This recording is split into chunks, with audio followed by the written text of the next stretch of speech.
नमस्कार, मैं जितेंद्र कक्षा 12वीं के चैप्टर 1 पॉलिटिकल के भारतीय इतिहास का सबसे महत्वपूर्ण प्रश्न जो है वो ये है आपके सामने। स्वतंत्रता भारत के समक्ष आई 3 प्रमुख चुनौतियां कौन कौन सी थी। तो हमारे पास ये प्रीवियस पेपर है जिससे हमने ये उठाया है, जो बहुत बार रिपीट भी हुआ है। तो अब हम देखेंगे कि क्या क्या है। स्वतंत्र भारत के समक्ष आई प्रमुख जो 3 चुनौतियां थी, उसमें था राष्ट्र का एकीकरण, दूसरा लोकतंत्र की स्थापना और आर्थिक विकास। अब ये क्या था, इसके बारे में हम बहुत डिटेल से बात करेंगे। राष्ट्रीय का एकीकरण, आप जानते हैं स्वतंत्रता भारत के समय जो लॉर्ड माउंटबेटन थे वो ये कह के गए थे कि आजाद भारत लोगों का अधिकार है कि आप चाहे तो भारत में शामिल हो सकते हैं, चाहे तो आप पाकिस्तान में सम्मिलित हो सकते हैं, या जितने भी राजे रजवाड़े थे उनको यह कहा गया कि आप चाहे तो स्वतंत्र रह सकते हैं। और इसीलिए राष्ट्र की एकता 565 उस समय रियासतें थी जो विखंडित थी। मतलब जैसा हमें भारत मिला था वो बहुत टुकड़ों में मिला था, टूटा हुआ मिला था।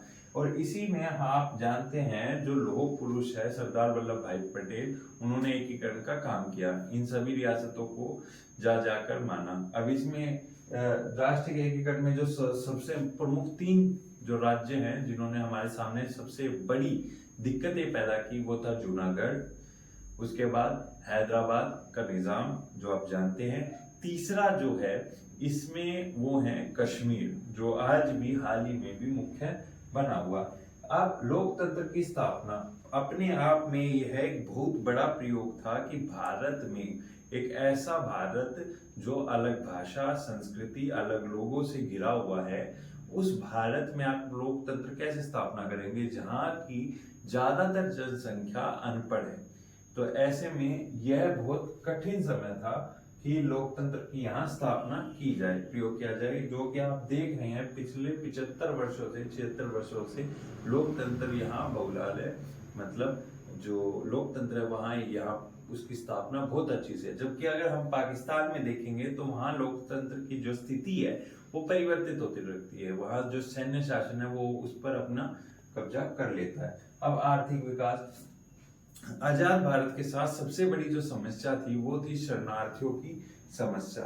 शरणार्थी जो थे वो, अब हम बात करेंगे आर्थिक विकास की। आर्थिक विकास जैसा कि आप जानते हैं, आजाद जो भारत है, हमारा जब भारत है वो आजाद हुआ तो उसके सामने बहुत बड़ी समस्या थी, वो थी पाकिस्तान से जो लोग शरणार्थी के रूप में हमारे यहाँ आए उनकी।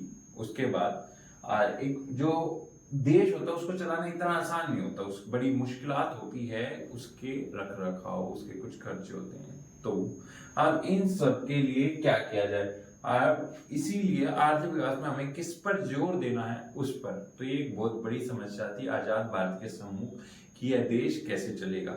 यहाँ के जो राजा हैं वो अपना अधिकार है, तो अब जो टैक्सेस हैं वो कैसे लिए जाएंगे, क्या किया जाएगा। तो ये इन सब चीजों में ये था कि भारत का आर्थिक विकास कैसे किया जाए, कौन सा क्षेत्र है जिस पर हमें ज्यादा जोर दिया जाए। जैसे हमारा जो देश था वो कृषि प्रधान देश था, यहाँ पे ज्यादातर लोग खेती करके खाते हैं, ना कि यहाँ बड़े बड़े उद्योग हैं। हालांकि बॉम्बे जो प्लांट था, बड़े बड़े जो उद्योग थे, टाटा वगैरह ये सब वो भी था, लेकिन उसमें सबसे ज्यादा था आर्थिक रूप में कृषि क्षेत्र ये था। और इसी के साथ ये जो प्रश्न है ये खत्म होता है। दूसरा जो हमारा प्रश्न है उस पर हम बात करेंगे। दूसरा जो इस पाठ में जो प्रश्न है वो ये आएंगे, जूनागढ़ की समस्या, हैदराबाद की समस्या या कश्मीर की समस्या। अब ये 3 राज्य ऐसे थे जो आजाद भारत में सबसे ज्यादा जिन्होंने समस्या उत्पन्न की थी। मतलब भारत के सम्मुख जो सबसे ज्यादा भारत के एकीकरण में जो समस्या उत्पन्न की थी वो ये 3 राज्य थे। जूनागढ़ जो था वो आप देखेंगे गुजरात के निकट और पाकिस्तान के बहुत ही करीब था। जूनागढ़ के जो नवाब थे, जो राज्य के प्रधान थे, वो चाह रहे थे कि मैं अपने राज्य को स्वतंत्र रखूं, लेकिन वो चाह रहे थे कि मैं पाकिस्तान में ही चला जाऊं। पाकिस्तान हमारे नियरेस्ट है, वो ज्यादा फेवर दे रहा था कि आप जो चाहें हम वो आपको देंगे। सरदार वल्लभ भाई पटेल ने यहाँ बहुत सी कोशिश की उनसे लेकिन वो नहीं हुए और एक रात वो भाग गए। उसके बाद लास्ट ये तय हुआ कि हम यहाँ पर जहाँ सबसे पहले इलेक्शन कराए गए थे वो राज्य है जूनागढ़, जनमत संग्रह। यानी कि आप वहां सरदार वल्लभ भाई जो पटेल थे उन्होंने ये बोला कि हम जनता से ही पूछेंगे कि वो कहाँ रहना चाहती है। अगर वो भारत में रहना चाहती है तो भारत के पक्ष में होगा, और अगर वो पाकिस्तान में रहना चाहती है तो पाकिस्तान में। तो जूनागढ़ की जो जनता थी उसने भारत को चुना। ये यहाँ समस्या खत्म हो गई। दूसरी समस्या हैदराबाद की थी। हैदराबाद की समस्या ये थी, हैदराबाद के जो प्रधान थे यानी हैदराबाद का जो निजाम था वो चाह रहा था कि हैदराबाद स्वतंत्र रहे। अब भारत जो इतना बड़ा है, असल में जो हैदराबाद देखोगे वो मध्य का क्षेत्र था, यानी मध्य प्रदेश, भोपाल आज का हैदराबाद उसका छोटा सा हिस्सा था। तो जो हैदराबाद था वो बीच का हिस्सा था, यानी मेरा ये पूरा शरीर है, इसके जो बीच का हिस्सा वही अगर स्वतंत्र हो जाए, वो गायब दिखे, तो भारत के लिए बहुत बड़ी समस्या थी, खासकर सरदार वल्लभ भाई पटेल के लिए। अब वो हैदराबाद को बिल्कुल भी जाने नहीं दे सकते थे। तो उन्होंने बहुत कंसीडर किया कि एक फॉर्म बनाया गया था कि आप भारत का हिस्सा हो जाओगे। उसको कहते हैं इंस्ट्रूमेंट ऑफ एक्सेशन, हिंदी में भी यही है, इंस्ट्रूमेंट ऑफ एक्सेशन, यानी भारत के एकीकरण का एक पत्र था जिससे यह साबित होता है कि आप भारत का हिस्सा है। अब हैदराबाद को जब ये दिया गया तो उसने उस पर इनकार कर दिया। दूसरा, वहां की जनता पर जो कि हिंदू थी उस पर जुल्म करना स्टार्ट कर दिया। वहां की जो सेना थी उन्होंने उसको खुलेआम छोड़ दिया कि आप इन पर जुल्म करें।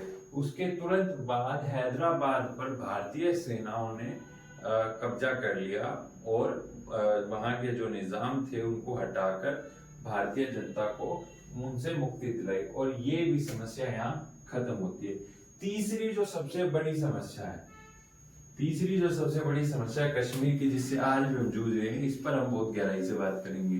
अब इसमें ये था कि कश्मीर समस्या क्या थी। कश्मीर समस्या, इस क्षेत्र के जो राजा थे वो थे राजा हरि सिंह, और वो एक हिंदू थे। दूसरा, ये जो क्षेत्र था ये मुस्लिम क्षेत्र था और भारत का ताज कहा जाता था। अब आप ही सोचिए, भारत का एक ताज है, मतलब क्राउन।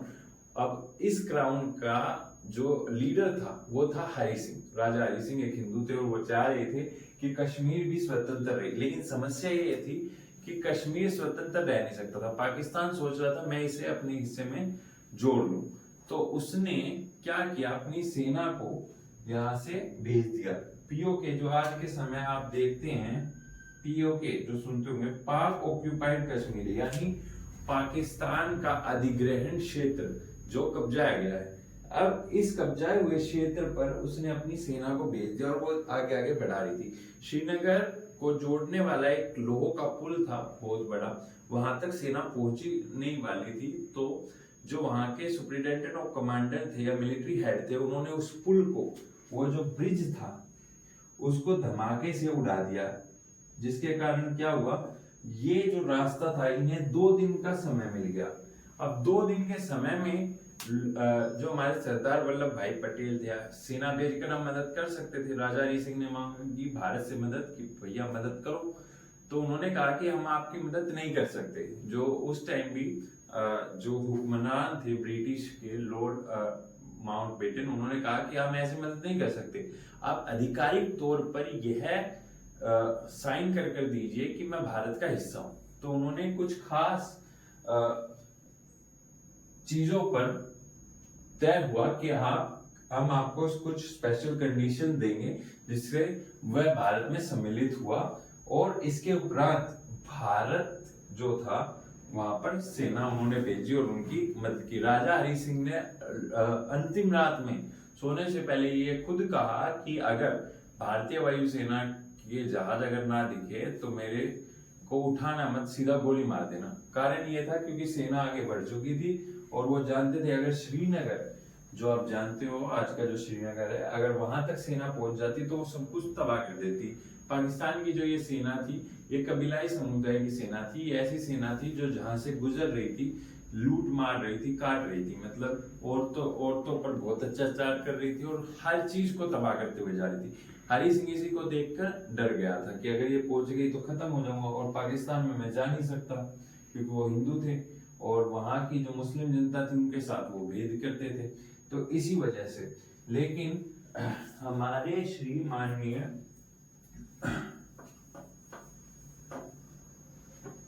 नेहरू जी ने यह तय किया कि हम इस मुद्दे को यूएनओ में लेके जाएंगे। अब उसका कारण, एक बहुत बड़ा कारण ये था कि यूएनओ में ले जाने के बावजूद सैन्य ताकत है उनकी हानि कम होगी। हम पहले ही आजाद हुए हैं और अभी अभी हम इन लोगों को मरता हुआ नहीं देख सकते।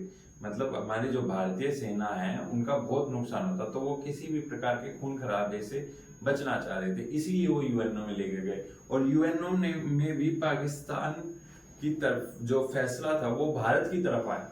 पाकिस्तान ने एक्सेप्ट किया कि हाँ हमारी सेना घुसी है, तो उन्होंने कहा आप धीरे धीरे पीछे होइए और भारत जो है वो अपनी सीमा आगे तक बढ़ाए और जो वास्तविक जो बाउंड्री है वहां पर स्थापित हो। लेकिन तब तक के लिए यह स्थिति ऐसे ही बहाल कर दी गई, तो जो कि आज भी मान्य है कि जो पाक ऑक्युपाइड कश्मीर है वो भारत का हिस्सा, ये यूएनओ में साबित है, मतलब लिखित रूप से प्रमाणित है। और साथ ही पाकिस्तान ने इसको उस टाइम एक्सेप्ट भी किया था।